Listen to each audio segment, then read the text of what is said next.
কিছুক্ষণের ভিতরে আমাদের সিও স্যারের কাছে আমরা যাব, আমাদের কমিটি থেকে যাবে, তারপরে শ্রমিক ফেডারেশন থেকে যাবে, ছাত্র সমন্বয়কারীরা যাবে, আমাদের বরিশাল বাসক কমিটির যে সংগ্রামী সাধারণ সম্পাদক জনাব মনীষা চক্রবর্তী, আপনারা রাস্তার সাইডে একটু পিছনে নামেন যাতে গাড়ির যানজট সৃষ্টি না হয়।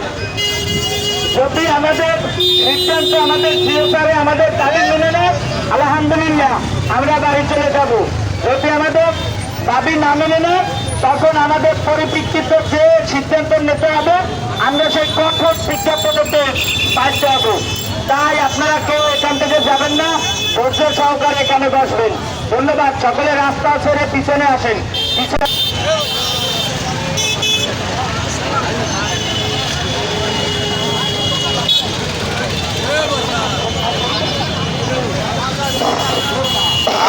হ্যালো, আসসালামু আলাইকুম।